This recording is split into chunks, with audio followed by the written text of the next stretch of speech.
Bell बजाओ और समा की खबर से बाखबर हो जाओ। तो इससे क्या होगा? खबरें हो या रीएनेक्टमेंट या हो सुबह सवेरे के टोटके, समा की खबर चाहिए तो बेल बजाइए। के झोली में भरे हैं हमने।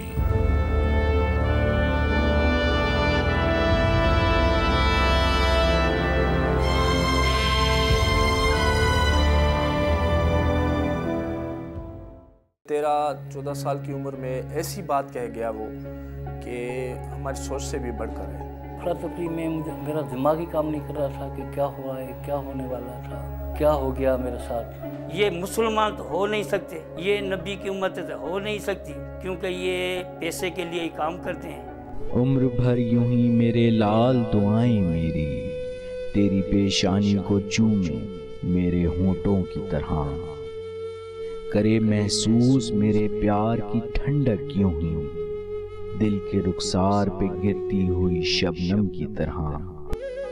कभी हल्की सी कोई चोट ना आए तुझको, हर बुरे वक्त से अल्लाह बचाए तुझको। जाहिर है कि हर माँ बाप की अपनी औलाद के लिए यही दुआ होती है, मगर अल्लाह को क्या मंजूर ये कोई नहीं जानता। शहीद ज़ीशान अली लाखों के वालिद भी इस बात से बेखबर थे कि इनके फूल जैसे बेटे के साथ क्या अलमनाक हादसा होने वाला है। शहीद ज़ीशान लाखों बहुत प्यारा था, खूबसूरत था। ये तो हमारा अलग से जिगर था, मगर उनका जो रूटीन था वो यही था कि बादशाह के साथ उसका लगाव था। हम अब्बा व दादा के सिलसिले में बादशाह कलंदर के खिदमतगार रहे हैं और उसके झाड़ू बरदार रहे हैं, तो उनके भी दिल में यही एक जज्बा होता था कि मैं बादशाह कलंदर के नगरी को झाड़ू बरदारी करूं। तो हर टाइम वो शाम को उसी टाइम में कलंदर बादशाह के अंदर झाड़ू बरदार था, वापर लगाना, खिदमत में पेशपेश था। और शायद यही बादशाह का हुक्म हुआ कि ये जो है ना शहीद होना था उसको। ज़ीशान 8वीं क्लास में पढ़ता था, ये सबसे छोटा था, इसलिए घर में माँ के साथ या भाइयों के साथ उनका बहुत प्यार लगा। 16 फरवरी सन 2017 बरोज़ जुमेरात जब हजरत लाल शाहबाज कलंदर के मज़ार को दहशतगर्दों ने इंसानी लहू से सुर्ख कर दिया। 16 फरवरी सन 2017 बरोज़ जुमेरात जब सेवन शरीफ में दरगाह हजरत लाल शहबाज कलंदर के मज़ार पर खुदकुश धमाके के नतीजे में 90 से जायद अफराद शहीद जबकि 400 से जायद जख्मी हो गए। शोहदा और जख्मियों में खवातीन और बच्चों की तादाद ज्यादा थी। कहा जाता है कि धमाका उस वक्त हुआ जब दरगाह के अहाते में जायरीन एक बड़ी तादाद में धमाल डाल रहे थे।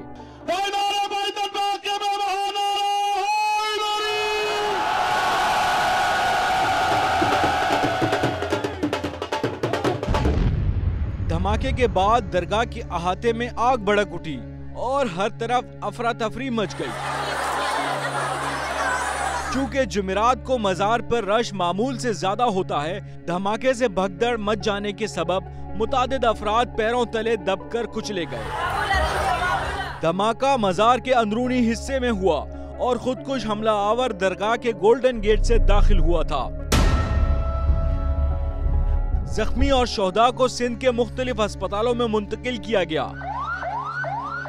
इस धमाके में तकरीबन 30 किलोग्राम बारूदी मवाद इस्तेमाल किया गया। मकामी लोगों का कहना है कि ये सानिहा नाकिस सिक्योरिटी के बाइस पेश आया। ज़ीशान अली लाखू नामी 8वीं जमात का तालिब इल्म दरगाह में सफाई और झाड़ू देने का काम भी करता था। उस दिन वो भी इस धमाके के सबब जामे शहादत नोश कर गया। नाज़रीन, कहा जाता है कि जिस शख्स ने मौत को गले लगाने का इरादा कर लिया हो तो उसे कौन रोक सकता है। ये मास्टरमाइंड, ये दहशतगर्द न जाने कैसे नफ्सियातदान हैं जो अपने फायदे की खातिर लोगों को गुमराह कर रहे हैं।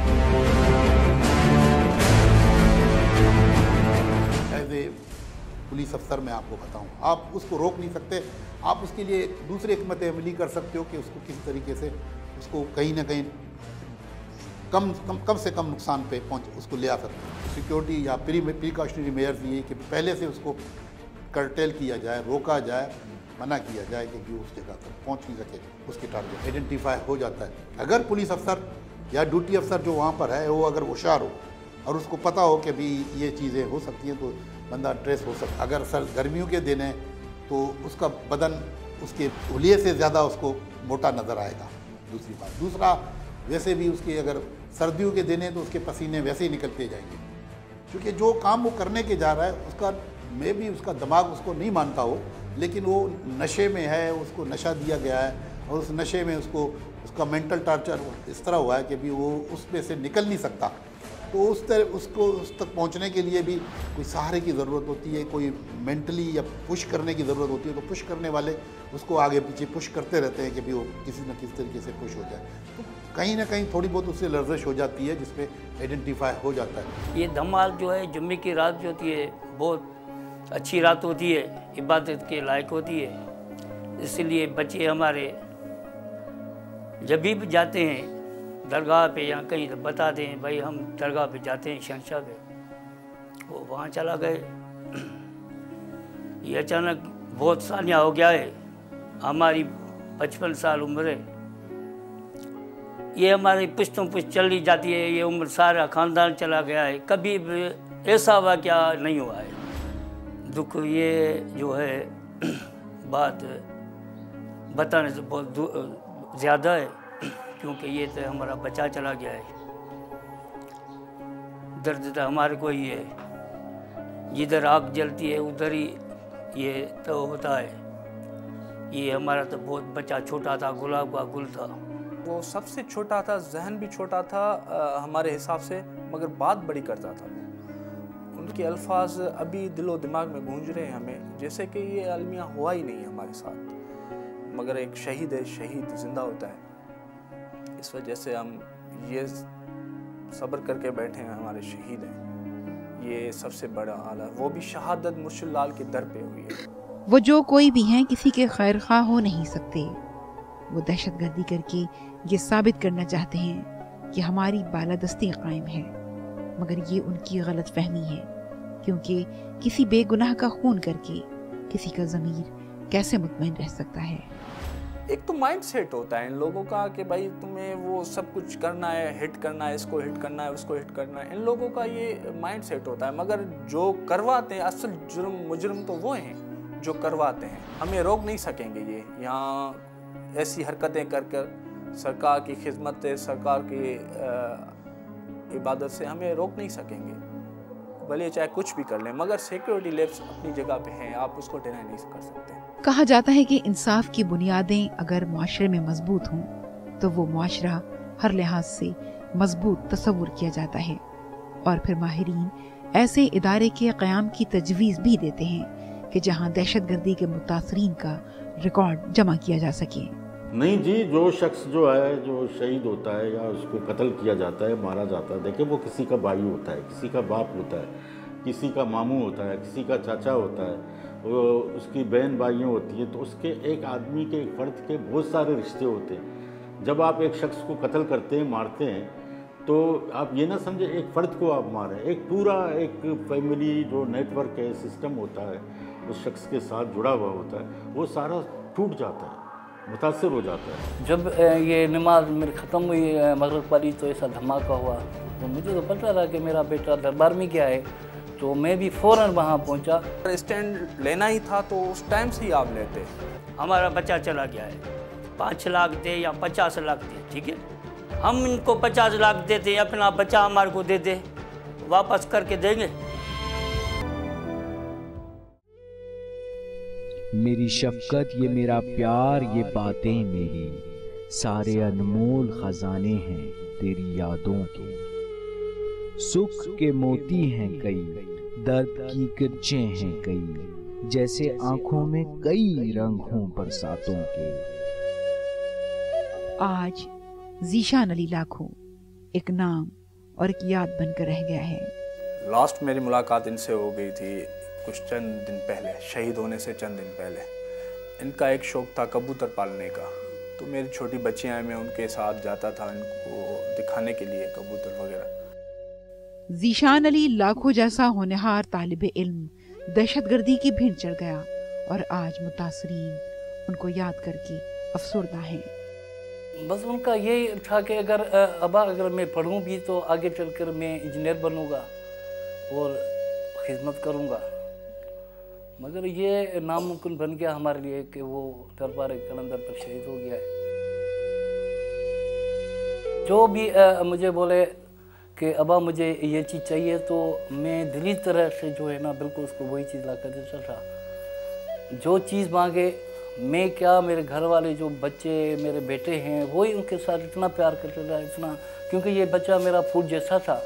आप उसकी तस्वीर देखेंगे, आपको शायद खुद एहसास होगा कि ये खूबसूरत बच्चा, और उसकी हमारी जो उम्मीदें थी वाबस्ता, ये जो दहशत करे जालिम, उन्होंने हमारी जो है ना वो जो उम्मीदी जो लगाव था वो हमारा चकनाचूर लोगों ने किया। मगर फिर भी मैं पाकिस्तान के अफवाज को इतना मैसेज ज़रूर दूँगा कि उन लोगों के वजह से, पाकिस्तानी फ़ौज की वजह से, आर्मी की वजह से ये जो कराची में अमन हुआ, पाकिस्तान में हुआ, ये सारा एवार्ड उन लोगों के जाए। अगर इधर सिक्योरिटी सख्त हो जाती थी तो शायद मेरा बच्चा बच जाता, मगर कम फोर्स होने की वजह से ये हादसा हो गया है।